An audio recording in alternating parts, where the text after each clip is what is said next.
Ya baik, terima kasih pemirsa, Anda masih menyaksikan Berita Petang bersama saya, Krisna Livia. Pemirsa, pada sore hari ini kami sudah terhubung dengan Dr. Suwanda Hendrawan selaku tim vaksinasi COVID-19, dan kita akan membahas lebih jauh terkait efektivitas dari vaksin COVID-19 ini.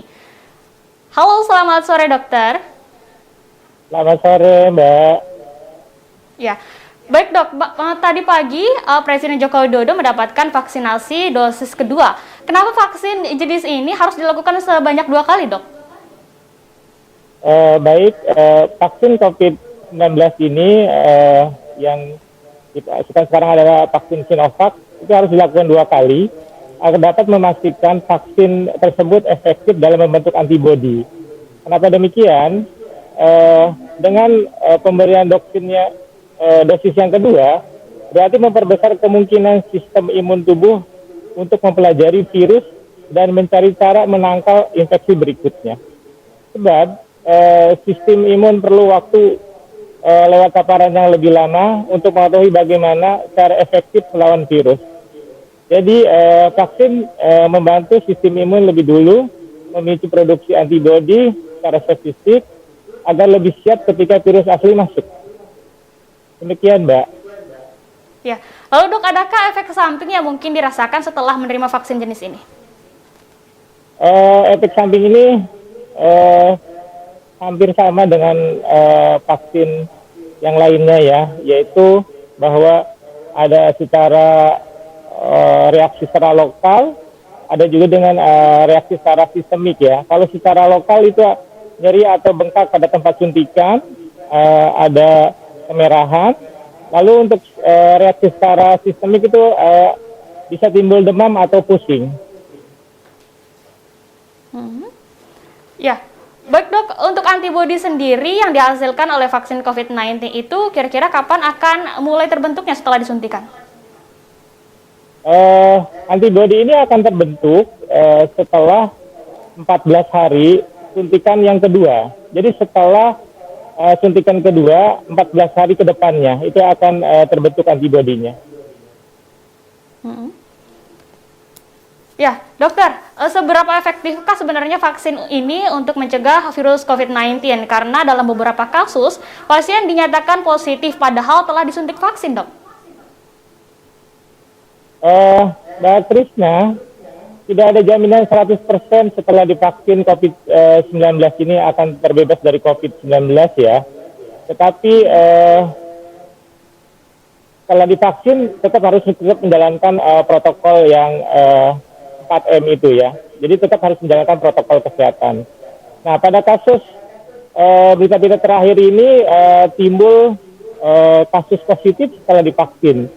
Jadi ini bisa terjadi pada seseorang yang OTG atau orang tidak bergejala, sudah timbul masa inkubasi. Setelah itu dia dilakukan vaksin. Jadi vaksin ini tidak akan menimbulkan seseorang itu terjadi positif setelah divaksin ya, karena virus yang dimasukkan adalah inaktif atau sudah mati virusnya. Ya. Lalu dok, apa saja yang mungkin harus dilakukan oleh masyarakat sendiri setelah menerima vaksin tersebut?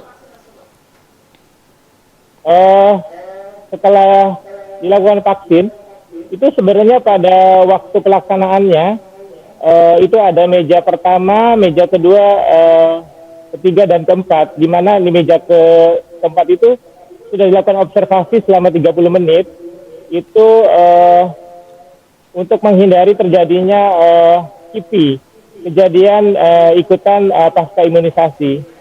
Misalnya terjadi reaksi alergi atau shock anafilaktik shock. Jadi sebenarnya dari mulai di tempat lokasi sudah dilakukan observasi reaksinya itu 30 menit. Lalu kalau tidak ada terjadi reaksi itu tetap akan dilakukan observasi selama 1 bulan. Kejadian ikutan pasca imunisasi itu sampai 1 bulan. Apabila terjadi keluhan-keluhan, segera melapor ke tempat yang atau petugas yang melakukan imunisasi. Ya, mungkin sebelum divaksin masyarakat lebih dahulu apa saja yang perlu dipersiapkan, dok? Yang pertama tentunya harus sehat dulu ya. Jadi sebenarnya pada peserta yang akan divaksinasi itu nanti akan melalui sistem piker ya, sistem piker, lalu datang ke lokasi, itu juga akan dilakukan screening ya, Mbak Krisna. Jadi pada meja kedua itu akan dilakukan screening, apabila dalam screening itu terjadi tidak ditundanya terjadi imunisasi, itu akan ditunda. Misalnya contohnya dia akan menerima 16 pertanyaan dari tim screening. Apabila salah satu aja dia checklist, berarti dia imunisasinya akan ditunda. Ya, Dok, terkait siapa saja yang boleh divaksin, Dok, dan siapa saja yang tidak boleh divaksin. Lalu apakah ibu hamil dan juga ibu menyusui ini tidak boleh divaksin, Dok? Iya betul.